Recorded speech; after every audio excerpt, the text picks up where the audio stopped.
See about April7 Indian Express. The first article is related to House clears crime ID bill, opposition flags concern. The Parliament has cleared the contentious criminal procedure identification bill 2022, which enables the police to collect the biometric details including biological samples and behavioral information of all those who have been convicted or arrested for offences or detained under any preventive detention law and retain the data for 75 years. Okay. The Identification of Prisoners Act 1920, under which the measurements of only fingerprints and footprints impressions are allowed to ensure a speedy justice and curb the long trials. This has an economic cost as well for the government as well as sometimes those who have been accused and may come from poorer section. Prime Minister Narendra Modi mooted the idea of smart policing. Until the policing is improved, you can't curb crime and increase the conviction. Selvi 2010, Puttaswamy 2017, that seeks to protect the right against self-incrimination, the right to be forgotten, the right to liberty and privacy, all enshrined in the Constitution.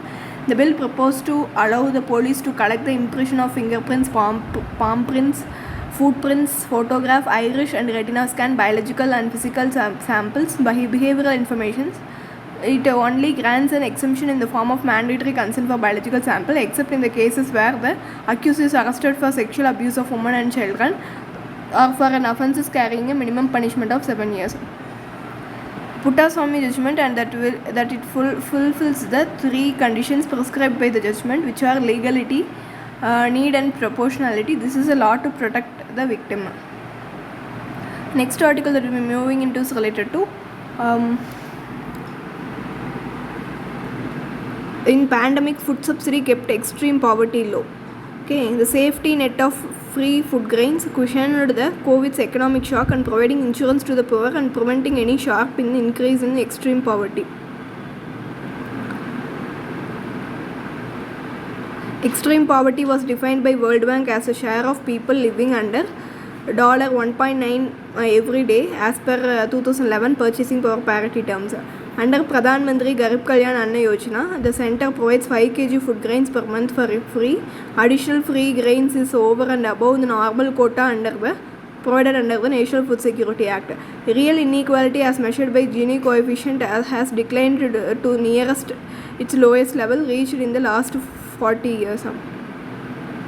Next article that we are moving into is related to India has chosen a side of peace.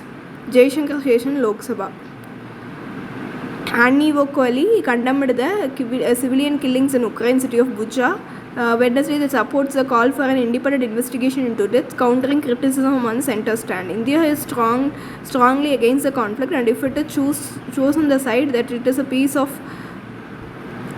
side of peace and for immediate end of violence. No solution can be arrived at by shedding blood and the cost of innocent lives.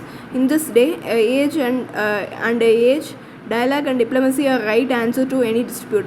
Global order has been built under UN Charter on respect of international law and for the sovereignty and territorial integrity of all states, he said. If India has chosen a side, it is a side of peace and it is for immediate end of violence. The world order keeps changing, that's why G7 become G20. The only way to protect ourselves is to reduce our dependency on foreign countries and be Atmanirbhar, that is self-reliant. Next article that we are moving into is related to 35 programs offered by Indian Institute among 100 subjects in QS ranking. 35 programs offered by 5 IIT and 2 IIM, Jawaharlal Nehru University and Delhi University among the 16 other higher education institutions in India globally rank among the top 100 in their respective subject category, according to the 12th edition of Quacquarelli Simon World University Ranking. IIT Bombay leads the pack with 8 engineering programs. Next article that we are moving into is related to roll it back. The directive by the mayor of BJP ruled South Delhi Municipal Corporation on shutting down meat shops during the 9-day festival of Navaratri is retrograde. The controversy it has kicked up is desperate.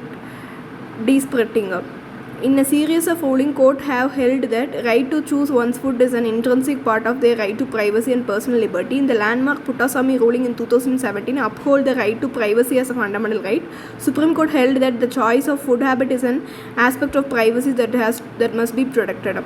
2008 says Supreme Court recognized that what one eats is one's personal affair and it is part of the right to privacy which is included in Article 21 of our Constitution. It also spoke against the infringement of individual rights to livelihood. After all, butchers are practicing a trade and it is a fundamental right under Article 19(1)(g) of the Constitution which is guaranteed to all citizens of India. Moreover, it is not a matter of proprietor of the butchery shop alone. There may be also several workmen therein who may become unemployed if slaughterhouses are closed for a considerable period. More recently, Sheikh Jahid Mukhtar versus State of Maharashtra 2017, Bombay High Court struck down the section 5D of the Maharashtra Animal Preservation Act 1976, which puts a virtual ban on the possession and consumption of beef in the state. A citizen has a right to lead a meaningful life within the four corners of his house as well as outside his house. This intrusion on the personal life of an individual is prohibited by the right to privacy, which is a part of personal liberty guaranteed by Article 21. The state cannot prevent a citizen from possessing or consuming a particular type of food which is not injurious to health. Next article that we are moving into is related to unequal burden of pain. Small informal firms are bearing brunt of commodity price. To ease the stress, we need right policy mix. If oil price remained elevated, it could drag growth and raise inflation and widen the twin fiscal and current account deficit.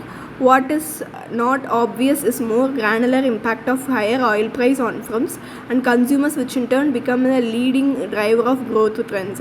Not all firms will be impacted equally by the oil price shock. Through the pandemic, large and listed firms have performed relatively better than small and informal firms. 2,700 firms shows that during pandemic, large firms have taken market share from smaller firms. Their profitability has also risen, while that of small firms has not. Large firms more and their ability to cut cost, lower interest rate environment and access to buoyant capital market. Underperformance of small firms comes into two distinct phases. One, lockdown period in early 2020s and early 2021, and two is commodity price shock period, that is commodity price have been rising since mid 2021. Small firms, particularly informal, typically have smaller cash buffers to withstand the longer period of turmoil. Several weeks in the lockdown is likely to have hurt them much more than larger firms. For two reasons, we think the commodity price shock will hurt the small firms more than large firms. One, India has become more energy efficient and this trend has led more to the large firms who have taken more efficiency and enhancing steps than the smaller firms. Two, larger firms by their sheer size may have more bargaining power when buying raw materials. They can also pass on more of the input cost increases to the consumer. It's not just the large firms that have done well, it's also their employees. Staff cost of large firms have overshot pre-pandemic level by a meaningful margin. On the other hand, staff cost of small firms have stagnated at pre-pandemic levels, implying a fall in the real purchasing power of their employees. 80% of the labor force works in the informal sector, equally split between agricultural and non-agriculture workers. Later group is typically associated with small and informal firms. Agriculture workers did not fall in the first half of the pandemic, given good monsoon exemption from the lockdown, government welfare spending in rural India. Thereafter, wages in the sector began to slow down from mid-2021, led again by variety of factors: a slowdown in MNREGA works, volatile monsoon rains, weaker construction wages and higher rural inflation. Non-agriculture workers did not do well in the first half of the pandemic, but as the lockdown ended, their fortune begins to improve gradually. With the commodity price shock, the risk is that is nascent improvement reverses. We have lot of good data in India to help track the formal sector, but we do not have much real-time data for the informal sector. In short run, the statistic office assumes that the trend in the formal sectors are a good proxy for the informal sector, but in periods when the informal sector underperforms the formal sector, this assumption can lead to the overestimation of GDP. Meanwhile, if the weakness in the informal sector persists, it eventually show up a lower demand and hurting the prospects of the formal sector and growth. Good news is that the right policy mix can help control inflation and limit the pain of endured by informal sector. There are two policy objectives, that is, one is safeguarding growth and controlling inflation, and two instruments, fiscal policy and monetary policy. On fiscal policy fronts, remaining generous with the social welfare spending and sticking to capex plan outlined in the budget while meeting the fertilizer subsidy demands and trimming oil taxes and can be supportive of growth. Yes, the fiscal deficit may slip. Thankfully, RBI can help here by selling dollars and as necessitated by widening trade deficit and making space for growth, government bond purchases. On a monetary policy front, RBI can help limit the second round impact of higher input prices by gradually tightening the monetary policy, normalizing the rate corridor by raising the reverse repo and changing the stance for accommodative to neutral and gradually hiking the repo rate. This is what all about. Continuation can be seen in the next second part of the video. If you like the video, please do share, comment, like and subscribe. Thank you.